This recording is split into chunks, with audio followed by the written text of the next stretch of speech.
The Switch 2 is here, and with it are a few controllers that I've been really interested in. One of them is, of course, the Switch 2 Pro controller, and the other is the 8-Bit Do Ultimate 2 controller. A little over 2 years ago, I reviewed this controller, the 8-Bit Do Ultimate controller. So over the past 2 years of using the controller, I've had some issues with it. One of the main issues was that it kept disconnecting. Yeah, the 2.4G connection had some serious issues, and that was mostly fixed with a firmware update, but it was really annoying to deal with. Another issue I had with it was that when I would set it down on the charging cradle, it sometimes wouldn't start charging because the pins weren't lined up properly. Luckily, this is fixed on the sequel to this controller, but boy was it annoying. I quickly realized that I don't have a lot of games that even support analog triggers, so they ended up not being very useful. In fact, they were a hindrance most of the time because I wanted instantaneous feedback via a digital trigger instead of the really long travel time in the analog trigger that I couldn't even use. In the video review that I made of this controller, one of the only complaints I really brought up was the design, the actual form factor of the controller and how it feels in my hands. And unfortunately, this is something that did not change with the new version of the controller. With that preamble out of the way, let's jump back in time a little bit to me unboxing the 8-Bit Do Ultimate 2 controller. I always get confused where the 2 ends up in the naming convention, but anyway, let's get to it. And here it is. Like I mentioned, the shape regrettably remained the same. As you can see, as I fade between these 3D models, the stocks of the controllers are considerably more vertical than the stocks on the Switch Pro controller and the Xbox controller. I personally like the shape of the Switch controller the most, even though the Xbox controller is more comfortable, because the Nintendo design lets me reach the shoulder buttons a lot more easily than the Xbox design. It sacrifices a little bit of comfort for a better experience, in my opinion. There are 2 new shoulder buttons, which are surprisingly easy to reach. There's an extra face button, which I'm not certain exactly how it will interact with the Switch 2, but one of the buttons is specifically for changing the colors of the LED collars around the sticks.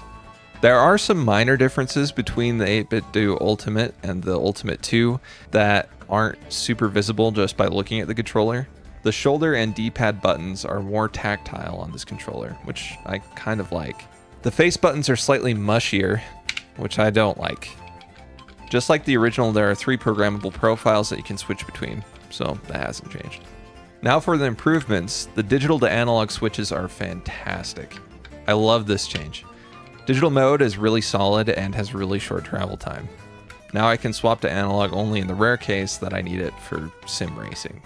They added a metal sheath around the sticks, which make them move a lot more smoothly around the edges of the gates.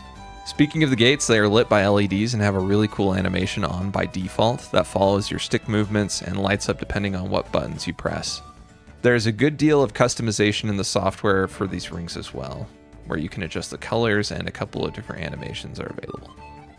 This is a subtle change, but they decreased the depth of the charging holes on the back of the controller, which seems to have fixed my issue that I had with the first version not charging when I set it down on the stand. They changed the 2.4G dongle to USB-C.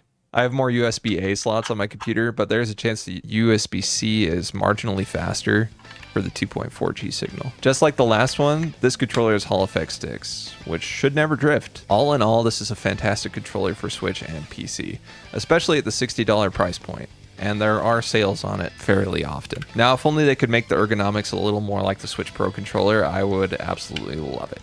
So, to recap all the features of the 8-Bit Do Ultimate 2 Bluetooth controller. It has 20 hours of battery on the 2.4G signal, Bluetooth and 2.4G signals, which means that you could have the dongle plugged into one machine while you hook to your Switch with Bluetooth, and you can switch between them with the little switch on the back. There's gyro and rumble, which aren't as good as the Switch Pro controller, but they're serviceable. It has button mapping and profiles, which makes it so that you can switch between 3 unique profiles that you set yourself. Analog triggers with a digital switch, which is probably my favorite new feature of this whole thing.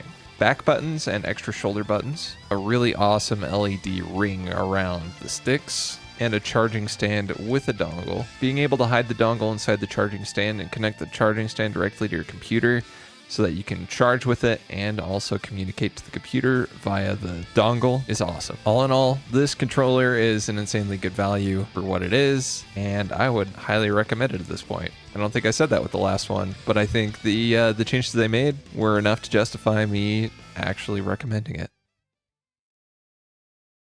Moving up to an absurd $85 price point, we have the brand new Switch 2 Pro controller. I'm really excited about this one in spite of the price. Oh, well, here we are. I just got back.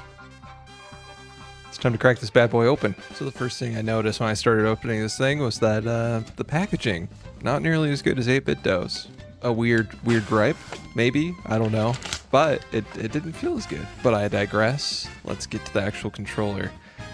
The first thing I noticed, and I think this will be the first thing that most people notice when they pick up the controller, is that the sticks are insanely smooth. I don't know what they did, what plastic they used, or what witchcraft they employed, but they feel so smooth and so quiet. The back buttons are in a awesome position, very similar to the 8-bit Do, but they're longer and they kind of conform to your fingers better.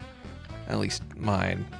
This controller fits in my hands way better than the 8-bit Do. Honestly, the buttons feel about the same as they did with the original Pro controller. So nothing to write home about there. And also the D-pad is sadly just as bad as the original Pro controller. Pretty similar to the 8-bit Do D-pad. The one feature that this controller has that the 8-bit Do does not is the headphone jack at the bottom, which I really like. It just seems really nice for situations where people are in the same room as you and they're working on something else or watching a show or something, and you can play in silence without bothering them. The Switch also supports Bluetooth, but I don't know. There's something about wired headphones.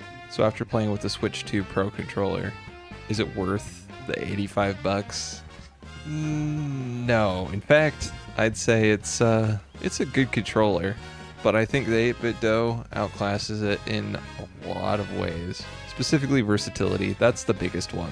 It can be used on the PC very easily. The Switch 2 Pro controller can also be used with the PC, but it's a little more finicky and not as easy to set up. It's not just flipping a switch on the back of the controller. That said, I do love the form factor of the Switch 2 Pro controller, but that's just because I have larger hands and I'm very used to this controller, having played the Switch quite a bit using the Switch 1 Pro controller, and this feels the same. Maybe a little higher quality. That is another thing that I noticed right away when I picked it up, is that the plastic feels nice. That's to be expected at an $85 price point. There are a few details in the Switch 2 Pro controller that are really good though.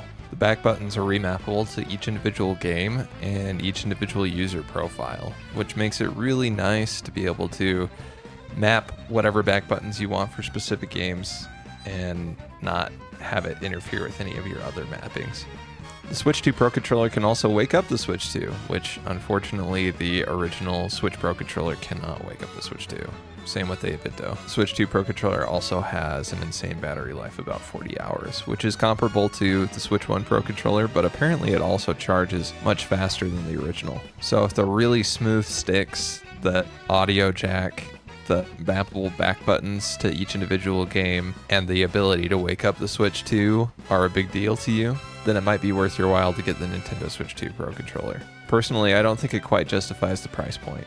So if I were to recommend one of these controllers, it would be the 8-bit Do Ultimate 2. It gives you some serious bang for your buck, and it's just a great all-around controller. Weirdly, at the end of all this, I think the best controller for the Switch 2 may just be the original Switch Pro controller, but maybe I'm a little biased.